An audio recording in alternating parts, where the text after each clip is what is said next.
Ce comparatif vous est présenté par Doc Biker, centre moto et scooter.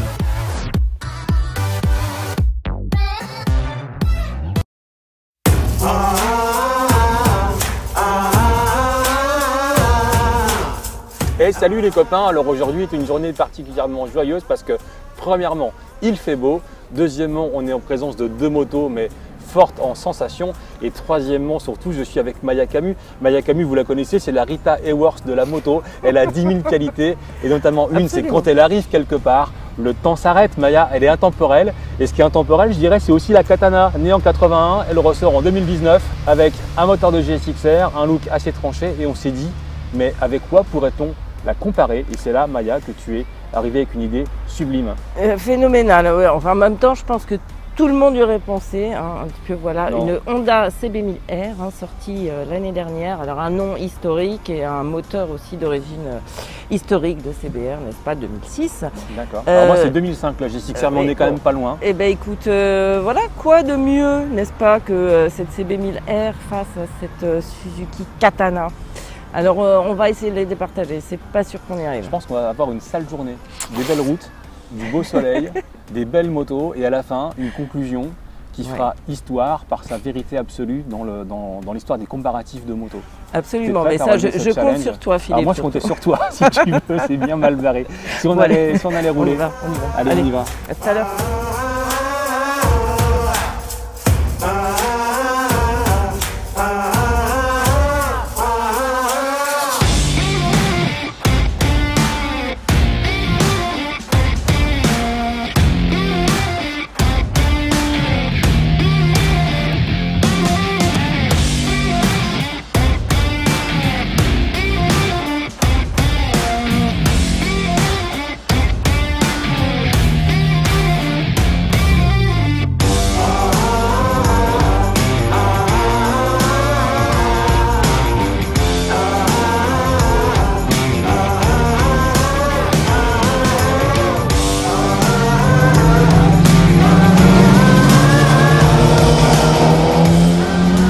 Non mais tu sais quoi, j'ai envie de te chanter Maya l'abeille. Vas-y, chante-moi Maya l'abeille, Maya. Dans un pays de tous les temps.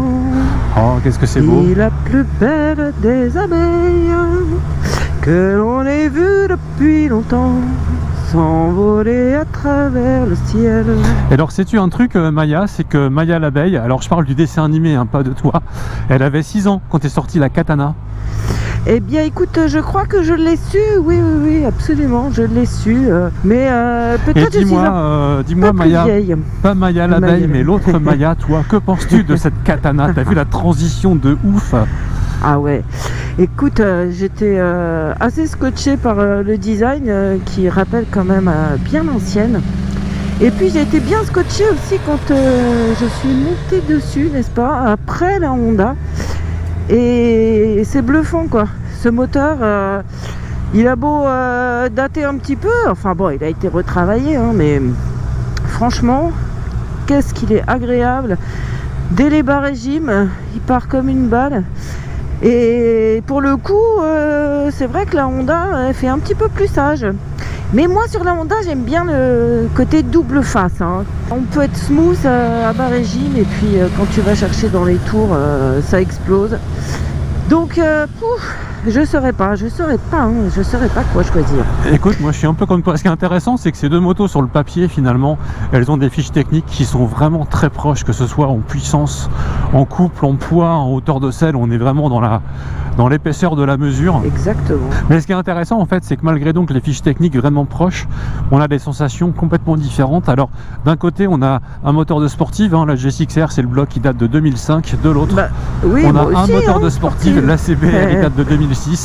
Mais il faut quand même admettre un truc, c'est que le moteur de la Katana, pour moi, c'est ce qui correspond au plaisir que j'attends d'un gros roadster, c'est-à-dire grosse patate, tout de suite avec une sonorité, des bruits d'admission, un échappement qui rugit. Et ça me plaît bien. C'est vrai qu'en sonorité, elle est extraordinaire. Elle est extra. Et puis la Honda, en fait, Disons qu'au début, forcément, elle souffre un peu de la comparaison parce qu'elle est fatalement un peu plus, je vais pas dire fade, mais un peu plus polissée, un peu plus douce. Après, la Honda, elle a aussi un mode sport avec une réponse un peu plus nerveuse. Et puis, tu rajoutes à ça le fait qu'elle a une démultiplication qui tire un peu plus long. Et du coup, pour vraiment découvrir son potentiel, tu arrives à des vitesses qui, sur la route, je pense, feraient perdre leur barbe de quelques-unes des autorités bien pensantes qui émettent des avis sur la sécurité routière. Ouais, mais alors tu vois, d'un autre côté, la Katana, par exemple, en ville, je trouve que ce sera un petit peu moins évident, quoi. La Honda, elle se laissera mieux faire. Par exemple, en ville, la Honda a ce côté doux qui sera peut-être un petit peu plus facilement gérable. Surtout que la Katana, tu sais, elle a le point d'embrayage là, qui est tout de suite. Donc ça peut t'occasionner des petits calages intempestifs. Bon, et ça, quand tu descends un trottoir, peut-être qu'ils t'ont un peu braqué, c'est pas top. La Honda, c'est un petit peu le contraire, hein, d'ailleurs. Son point d'embrayage, il est vachement loin, donc c'est pas forcément terrible non plus. Le top, ce serait au milieu, entre les deux. Ouais. Non, mais c'est vrai qu'au quotidien, la Honda, elle est plus facile, elle braque mieux. Elle est un peu plus douce en réponse du moteur. Moi, je la trouve un peu plus souple en suspension. C'est vrai qu'elle est plus confortable. Elle est plus confortable. Pour moi, c'est une moto qui est aussi un peu plus compacte. Alors, c'est vrai qu'on n'a pas le même gabarit. Et que toi, je sais que tu as pu ressentir une petite, je vais pas dire gêne, mais en tout cas une petite particularité sur la position de conduite. Ce qui n'est pas le cas sur la Katana, hein, malgré son look de grosse brute et son moteur de grosse brute, elle est d'un naturel en termes d'ergonomie. C'est vrai que déconcertant. C'est son guidon qui revient aussi davantage vers le pilote, alors que sur la Honda, tu es quand même vraiment sur l'avant. Et moi qui suis petite avec des bras pas forcément très longs, ça peut me gêner un petit peu sur la Honda. Mais c'est vrai que la Honda, voilà, elle est peut-être faite pour les pilotes un peu plus grands, grands par la taille, parce que niveau talent, t'as rien à montrer à personne. Alors parle-moi de cette balade sur la route tout à l'heure, on s'en est donné à cœur joie. Ouais, mais attends, d'abord je voudrais te dire que pour moi qui mesure 1m60, elles font une hauteur de selle à peu près équivalente, mais tu vois, la Honda, elle a une selle un petit peu plus fine, l'arcade un petit peu plus fine, donc je suis un poil mieux sur la Honda. Alors, je suis quand même sur les pointes, hein, faut pas délirer pour les demi-tours, enfin la marche arrière, c'est pas évident. Ouais, bon, c'est intéressant, t'es mieux sur la Honda qui est pourtant la plus haute de selle, hein, comme quoi les chiffres, ouais, ça fait pas tout, quoi. Que ce soit en termes de caractère moteur et de sensation que d'ergonomie. Exactement. Et pour ce qui est de la route, c'est là que la Honda se révèle, justement quand tu vas la chercher dans les tours. Et toi, qu'est-ce que tu en as pensé? Moi, encore une fois, j'adore les gros roadsters pour leur côté brutal et la grosse patate, et la Katana là-dessus, elle est entière, c'est-à-dire tu la vois, tu mets du gaz, ça fait braoup, tu es transporté en avant et ça ne ment pas. La Honda, elle est beaucoup plus subtile. Alors effectivement, quand tu vas la chercher, tu la trouves, le moteur il est vif dans les tours, il est étonnant, le châssis c'est d'un équilibre, d'une précision et d'un confort et d'une motricité, c'est bluffant. Par contre, il faut vraiment lui taper dedans et encore une fois, bon, on peut l'emmener sur la piste, mais c'est pas une moto pour limer du slider, même si elle le fait. Sur la route, pour découvrir ça, il faut commencer à tartiner vraiment sérieusement. Ouais, alors que la Suzuki te donne des sensations peut-être plus intenses, en tout cas plus fortes et plus vite. Et la Suze, elle se laisse un petit peu plus facilement emmener. Je dirais que la Honda demande un petit peu plus d'engagement. Enfin, tout est relatif. Surtout quand elle se révèle, c'est que tu es vraiment à des vitesses stratosphériques en fait avec elle. Mais malgré tout, tu peux rouler très très vite avec la Honda et l'écart avec la précédente génération, mais il est totalement bluffant. C'est plus du tout la même moto. Ouais. C'est vraiment une moto absolument exceptionnelle à ce niveau-là. Elle est plus techno aussi, tu vois. Elle a ses modes de conduite. Bon, c'est pas forcément hyper indispensable, moi je trouve, sur un gros 4 cylindres. L'antipatinage, il y en a sur les deux. Bon, on peut le gérer sans. C'est vrai que c'est toujours agréable quand tu es en sortie de course, c'est un petit peu mouillé, etc. Mais la Honda, elle est un poil plus techno. L'habillage aussi général, un petit peu plus. Elle est mieux soignée en termes de. Alors, si tu veux, la Suzuki, il y a un côté S-Groove tout de suite. Alors, tu aimes ou pas, mais je trouve que l'identité visuelle, l'identité des feux, c'est carrément exceptionnel. Moi, je l'aimais pas, hein, cette moto. Quand je l'ai vue, les photos de presse, là, il y a 6 mois, puis maintenant, quand je l'ai en vrai, c'est carrément pas la même. Et ça me plaît bien. La Honda, elle est plus subtile. Tu vois la finition des commodos, du tableau de bord, tu vois le moyeu au niveau de la roue arrière, tu vois le monobras, la forme des jantes. C'est T'as beaucoup plein de plus petits beau. détails. Et puis il y a aussi un truc, Maya, qui moi m'a bluffé. Je trouve que pour moi c'est la meilleure invention de l'homme. Après évidemment la roue, le chien et Maya Camus. C'est le shifter. Le shifter de la Honda, il est génial, que ce soit pour monter ou descendre les rapports. Sauf que je viens d'apprendre dans l'oreillette, Maya, que faut ressortir la carte noire. C'est ça, la black card. Et ça fait une CB à 15 000 euros, hein, pas loin. Ouais, ça fait quand même beaucoup plus cher. Bon, on peut s'en passer aussi, hein, du shifter. Faut pas délirer. Quand tu y as goûté, c'est comme le tiramisu. Hein, c'est difficile de faire une croix à jamais dessus. Ouais, tu faut vois. aimer le tiramisu. Mais j'adore moi, le pas tiramisu. Ce que je préfère, mais bon. Oui, toi, t'es plus sandwich ou les crudités. Maya a des goûts simples, hein, sous son côté star du showbiz et de la presse moto. Mais tu sais quoi? En tout cas, il y a quelque chose dont on ne peut pas se passer, et c'est le freinage. Et le freinage, moi j'ai un petit meilleur feeling très léger sur la Suze. Je sais pas, l'attaque est peut-être un tout petit peu plus franche. Ça se vaut hein, quand même. En termes de puissance de freinage et de sécurité, il n'y a pas de différence. On est sur du très haut niveau avec des freins radio et tout ce qui va bien. Mais la Suze, en fait, le freinage est en phase avec le reste de la moto. C'est du brutal, il n'y a pas de chichi. Donc la moto est un petit peu réglée, plus ferme partout. Mais elle a aussi un cadre à lutte sportive. Hein, tu vois, tout l'ensemble est un peu plus ferme. Et l'attaque du freinage, lié à une fourche un petit peu plus... là, signalons quand même... t'as tout de suite des freins qui tapent tout de suite. La Honda est plus facile à doser pour des débutants en toutes circonstances. La Suze est plus sportive. Là-dessus, il n'y a pas photo. On peut dire ça, c'est le total control, quelque part. Ouais, mais ça, c'est Honda. On signale que les suspensions sont réglables hein, sur l'une comme sur l'autre. Bon, et ton petit tableau de bord, là, façon Nintendo des années 80 écoute, je suis mitigé. Je trouve que la recherche d'un style rétro est louable. Mais à mon avis, ils sont pas allés assez loin parce que le tableau de bord de la vraie Katana, c'était une vraie rupture en termes de design. Et ils auraient dû le proposer, quitte pour ceux qui veulent pas, vu qu'on est sur une dalle numérique, à proposer un autre affichage. Je ne sais pas pour ce que ça coûte. Et puis surtout, il y a beaucoup trop d'infos. C'est un peu confus.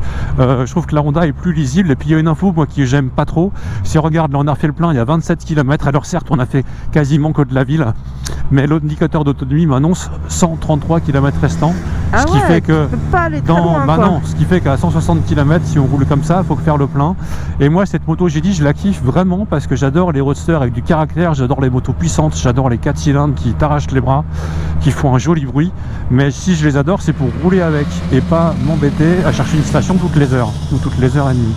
Et ça pour moi, ça peut être un frein quand même pour cette moto. Oui, mais c'est son réservoir qui est plus petit, mais bon, écoute, bon an mal an, c'est pas des routières, hein, ma foi. Donc mais on elles peut sont pas quand même reprocher. efficaces, équipées, pas inconfortables. Et tu peux malgré tout considérer de pouvoir te faire une journée avec quelques cols, quelques morceaux de montagne ou de campagne et t'enquiller 5 ou 600 bornes, elles le feront hyper facilement. Et un petit peu d'autoroute, pourquoi pas. Je trouve que le petit saut de vent là, au-dessus du compteur de la Katana peut faire office un peu de protection. Alors moi ça me protège le nombril, mais c'est aussi parce que je compense par la taille le talent que je n'ai pas et forcément j'en prends un peu plein la quiche. Mais tant pis, ça muscle les épaules et puis voilà, un roadster c'est fait pour ça, c'est fait pour prendre du vent. Le vent c'est la vie quoi, tu vois, on va pas. Moi ça m'a jamais gêné sur une moto. Hein. Attends, alors que la Katana c'est du plaisir en barre, tout de suite. C'est un morceau de Nutella dans un emballage de Mars et t'ouvres le sachet et pan dans la tronche. T'en as du chocolat partout, tu souris comme un gamin de 2 ans qui a fait une grosse connerie et t'es super content. 10 secondes dans la bouche, 10 ans dans les fesses. Hein. Voilà. Je te laisse responsable de ces propos.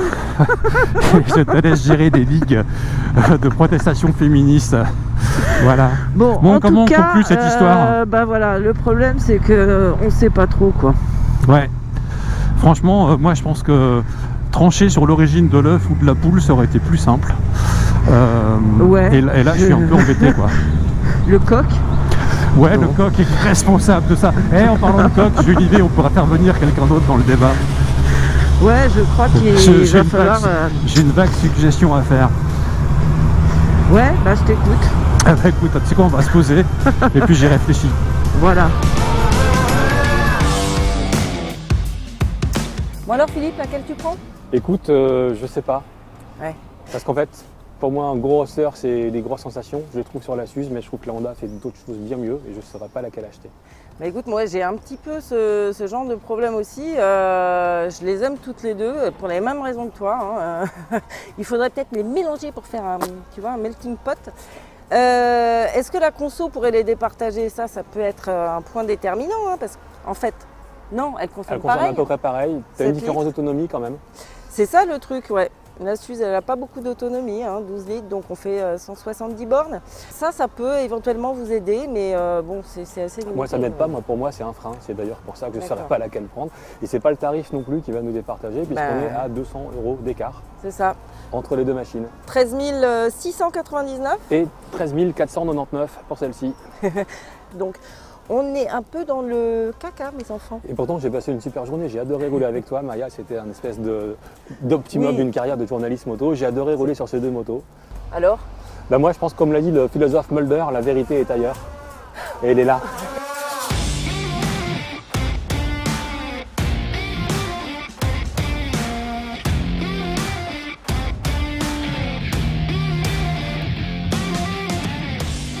Je dirais pas Dark Vador. Ah mais non. Hey, mais c'est bah non, ça va pas. Moi j'ai l'impression que vous étiez un peu en galère. En galère atomique. Pas facile peu, de ouais. choisir quand même. Non, on a du mal. Du coup, je me suis Alors dit, outsider. Et ça peut être un super outsider. Pourquoi? Parce que je sais, vous allez me dire, c'est moins cylindré, c'est moins puissant, c'est vraiment plus vintage en termes de ouais, look. carrément. Ça se dénote un petit peu. Mais pourquoi pas? rien, pour moi, c'est un peu l'iPhone de la bécane par rapport à ce que vous avez tous les deux. Oh. Pourquoi? Parce que c'est moins bon partout. Vous allez trouver des trucs meilleurs sur chacune des deux. Mais celle-là, elle est super homogène. C'est-à-dire que tout est à un niveau à peu près égal. Ça fonctionne bien, ça freine bien, c'est confortable, c'est maniable. C'est pas parfait, mais en tout cas, c'est peut-être l'une des meilleures Kawa aujourd'hui. Et surtout, elle est moins chère que la vôtre. Ah. Il y a un peu moins. Moi, je suis d'accord avec toi. C'est même étonnant au quotidien. C'est super joli. Il y a plein de choses. Ça manque un petit peu de peps au régime quand tu aimes ce type de moteur. Voilà, c'est pas le roadster sportif pur et dur. Je suis d'accord avec toi. Oui, c'est moins cher. Et puis au quotidien, ouais, j'avoue que c'est quand même vachement plus facile. Donc je vais vous donner encore un autre choix. Vous avez droit à un téléphone à un ami. Le coup de fil à un ami. Ah, ça c'est pas mal. Alors on choisit. Alors on appelle qui? On appelle Mehdi. On appelle Mehdi. Ah oui, c'est lui qui a essayé les trois alors. Ah oui, c'est vrai. Alors c'est peut-être le meilleur juge de paix. On va l'appeler.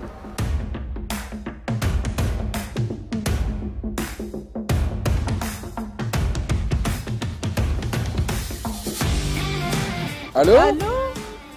Salut les copains. Salut Mehdi. Salut, ça va quoi? Qu'est-ce qui vous arrive? En fait, ils avaient droit à un appel à un ami, Maya et Philippe, et ils t'ont choisi. Ah d'accord, c'est sympa. Déjà, je suis content d'être leur pote. Ah ouais, tu m'étonnes, c'est déjà vachement bien. Alors en fait, on a un petit problème. Non mais c'est vrai, on a un problème parce que tu sais, ils sont en train de faire un comparatif entre la Katana, la CB Miller. Et ils n'arrivaient pas à choisir. Et puis moi, je suis arrivé comme un cheveu sur la soupe. En plus, tu vois, avec une Z900 RS. Donc là, on est complètement perdu là. Et du coup, on s'est dit, comme toi, tu as essayé les trois. Là, comme ça, tu vois, tu dirais quoi? C'est intéressant en tout cas que tu as ramené la Z900 RS. Écoute, moi ce que je dirais, alors le problème c'est que Honda et Suze niveau perf, elles sont quand même un petit niveau au-dessus quoi. Après restent les tarifs quand même qui sont assez conséquents. Je dois me décider là, je dois en choisir une. Je dois trancher tout de suite. Vas-y. Allez, dans l'art. Sois fou, fais-toi des ennemis. Dans l'art, tu sais quoi, je dirais la Katana et je vais te dire pourquoi. Parce que j'aime beaucoup le fait qu'on retrouve une GSX-S en dessous. Je trouve que finalement dans le style un petit peu néo-rétro, la justification avec le passé, elle est là. Complètement parce qu'on retrouve vraiment les lignes du premier modèle de 81. On retrouve aussi ça, je trouve, avec la Z900 RS, mais finalement avec ses pneumatiques, avec ses performances un petit peu moindres, je choisirais la Katana. Bon voilà. Bon. Donc ça sera la Katana. Ce sera la Katana. Bon, d'accord. J'avais raison. Ouais. D'accord. Et alors, et vous choisissez quoi? C'est un petit peu la question qu'on vous pose à chaque fois. Mais n'hésitez pas, les commentaires, les pouces bleus. Les pouces bleus. Et puis, on abonne qui? On abonne le canari. Ouais. La mouette. La famille. La marmotte, la famille et les copains. Et les voilà, copains. bon, bah, c'est comme ça. Ici à Marseille, vous pouvez même faire signer vos goélands. Faut que les goélands Ah, aussi. oui. Les goélands aussi pour Marseille. Et puis pour tous ceux qui veulent en savoir encore plus, sur motoservice.com, vous en avez des tonnes sur ces 3 motos et en duel et en tout ce que vous voulez. Elle l'a bien fait. Hein. Ah, elle l'a Merci bien fait. Maya. Allez, salut. Hein. Salut. Salut. Et salut. Salut. Salut Mehdi. Salut Mehdi. Eh, Salut les petits fours. Salut les petits fours.